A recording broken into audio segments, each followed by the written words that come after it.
Hi everyone, अब बात करते हैं पीएचपी के अंदर टाइप हिंटिंग के बारे में। और टाइप हिंटिंग पीएचपी में आप लोग उप्स के साथ भी यूज कर सकते हो, विदाउट उप्स भी यूज कर सकते हो। और टाइप हिंटिंग का दूसरा नाम टाइप डिक्लेरेशन भी है। तो अगर आपको कोई बोले टाइप डिक्लेरेशन के बारे में बताओ, टाइप हिंटिंग के बारे में बताओ, दोनों का आपको एक ही आंसर देना है, एक ही चीज होती है, कंफ्यूज होने की जरूरत बिल्कुल भी नहीं है। सबसे पहले बात करेंगे टाइप हिंटिंग होती क्या है, मैं आपको इसका थ्योरेटिकल पार्ट बताऊंगा।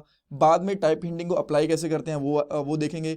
एग्जाम्पल देखेंगे कि टाइप हिंटिंग इंपॉर्टेंट क्यों होती है। और लास्ट में इंपॉर्टेंट इंटरव्यू क्वेश्चंस भी डिस्कस करने वाले हैं रिलेटेड टू टाइप हिंटिंग। जैसे कि एक वैल्यू के लिए आप लोग दो टाइप्स कैसे डिक्लेयर कर सकते हो एक साथ। और ये हमारी पीएचपी की प्लेलिस्ट है, 106 पार्ट्स इसके अंदर आ चुके हैं, और भी बहुत सारे पार्ट आने वाले हैं। एक्चुअली ये कंप्लीट प्लेलिस्ट है जहां पे आपको PHP with oops, PHP with procedural programming language, PHP with database, interview questions, project वगैरह सब कुछ मिलेगा।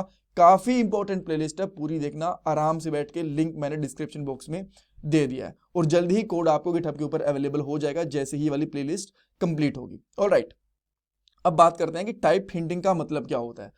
देखो, जब भी हम लोग पीएचपी के अंदर फंक्शंस बनाते हैं और उनके अंदर पैरामीटर पास करते हैं, तो हम लोग पहले ही बता सकते हैं उस पैरामीटर के साथ कि इस पैरामीटर के अंदर जो वैल्यू आएगी उसका टाइप क्या रहेगा। वो न्यूमेरिक रहने वाली है, इंटीजर रहने वाली है, बूलियन, एरे, ऑब्जेक्ट क्या रहेगा, वो हम लोग पहले ही बता सकते हैं। अब उसका फायदा क्या है वो भी एक बार के डिस्कस कर लेते हैं। देखो, मान लो आपने एक फंक्शन के अंदर डेटाबेस वगैरह का कनेक्शन कर रखा है, फाइल सिस्टम भी लगा रखा है, बहुत सारी चीजें कर रखी हैं, और आपने वहां पे इंटीजर वैल्यू पास करनी थी और गलती से वहां पे वैल्यू पास हो गई स्ट्रिंग। तो इतना सारा कोड एग्जीक्यूट होगा, उसका बेनिफिट नहीं है।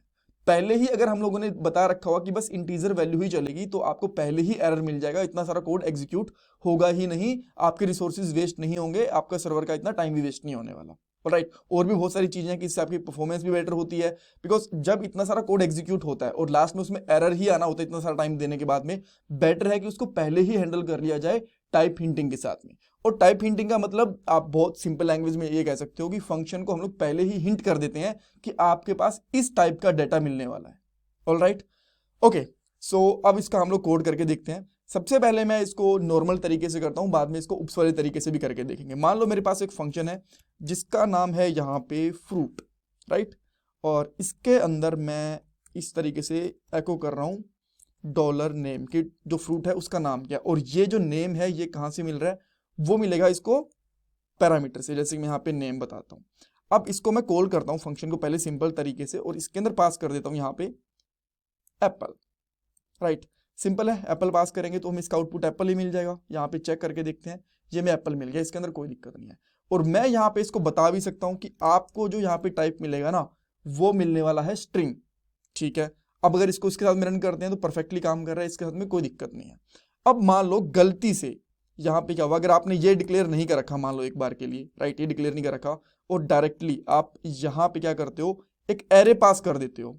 इस तरीके से आपने एरे पास कर दिया, बाद में इसको कॉल करोगे तो क्या हुआ, वार्निंग आया कि array to string conversion in this line, right, कि आप कन्वर्ट करने की कोशिश कर रहे हो एरे को स्ट्रिंग में। बिकॉज एरे को हम लोग डायरेक्टली ऐसे प्रिंट नहीं कर सकते, प्रिंट आर के साथ यूज करना होता है, या फिर आप उसको लूप्स के साथ यूज करते हो, हैंडल कर सकते हो। राइट, तो यहाँ पे ना वार्निंग से समझ में नहीं आ रहा है कि एरे टू स्ट्रिंग का एरर क्यों आ गया। राइट, बेटर है कि अगर हम लोग यहीं पे बता देते कि इसके अंदर स्ट्रिंग आएगी, तो अब देखो ये एरर अब थोड़ा सा और इजी हो जाएगा। यहां पे बताएगा, देखो, must be type of string array given, कि आपने एरे पास कर दिया गलती से, इसका टाइप स्ट्रिंग होना चाहिए था। ऑलराइट, तो इसका ये बेनिफिट होता है यहाँ पे। ऑलराइट, और यहाँ पे बहुत सारा कोड है, अभी तो जस्ट मैंने एक लाइन कोड लिखा है, मान लो यहाँ पे 50-60 लाइन का कोड है, और इससे कोई और इंटरनल फंक्शंस कॉल हो रहे हैं, डेटाबेस का कनेक्शन है, यहाँ पे और भी बहुत सारी चीजें हो सकती हैं। इतनी सारी चीजें एग्जीक्यूट होंगी और लास्ट में जाके एरर आ जाए, तो उससे बेटर है कि हम लोग यहीं पे एरर की हैंडलिंग कर लें इस तरीके से। ऑलराइट, सो ये हो गया हमारा नॉर्मल तरीका। हाँ, इसके अंदर एक और एग्जाम्पल भी ले सकते हो कि जैसे मान लो यहाँ पे इसका एक अपोजिट एग्जाम्पल ले लेते हैं कि हम लोग एरे एक्सपेक्ट कर रहे हैं, और यहाँ पे आ रहा है हमारे पास एक डेटा। राइट, और यहाँ पे हम लोग क्या करा, अभी कुछ टाइप नहीं दिया मान लो, और सब यहाँ पे क्या करा, हमने एको कर लिया काउंट डॉलर डेटा का। मैं सेकंड एग्जांपल दे रहा हूँ आपको, एग्जांपल मैंने दे दिया। अगर आप एक से सेटिस्फाई हो तो दैट्स ओके, थोड़ा सा इसको आगे चला के देख सकते हो उप्स वाले पार्ट के ऊपर, थोड़ा सा आगे उप्स वाला पार्ट ही मिल जाएगा इस पार्ट के अंदर, अप्रोक्सीमेटली 5.5 मिनट के आसपास। राइट, तो अब यहाँ पे जब हमने इसको काउंट करा, फ्रूट के अंदर हमने एरे भेज दिया काउंट करा, तो इसका आंसर क्या आएगा, 1 आएगा, यहाँ पे आ गया। राइट, बट मान लो यहाँ पे गलती से पास कर दिया स्ट्रिंग, तो अब यहाँ पे फिर से एरर मिल जाएगा इसको, ठीक है, कि जो हम लोगों ने यहाँ पे पास करा है ना वो एरे ही होना चाहिए था, बट यहाँ पे अंदर फंक्शन कॉल हो रहा है, बेटर है कि इसको यहीं पे हैंडल कर लिया जाए। तो यहाँ पे इसका टाइप हम लोग बता सकते हैं कि एरे इसका टाइप होना चाहिए। अगर आप लोग इस तरीके से एरे टाइप डिक्लेयर कर दोगे देन इसको पास करोगे तो आपको ऊपर ही लाइन नंबर 2 के अंदर मिल गया कि type must be array given string, इस तरीके से। ऑलराइट, तो इस तरीके से हम लोग इसको देख सकते हैं।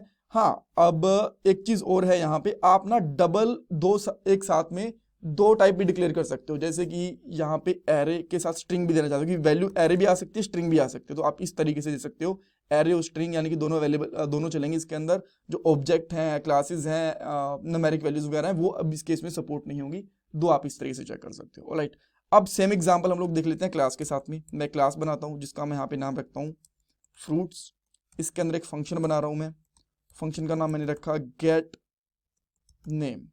इसके अंदर हमें डेटा मिलेगा फ्रूट का नेम, और इसमें करवा देंगे एको डॉलर नेम। सिंपल है। अब मैं यहाँ पे क्लास का ऑब्जेक्ट बनाऊंगा, लेट्स से मैंने F1 नाम से एक ऑब्जेक्ट बनाया, और यहाँ पे लिखेंगे न्यू फ्रूट्स।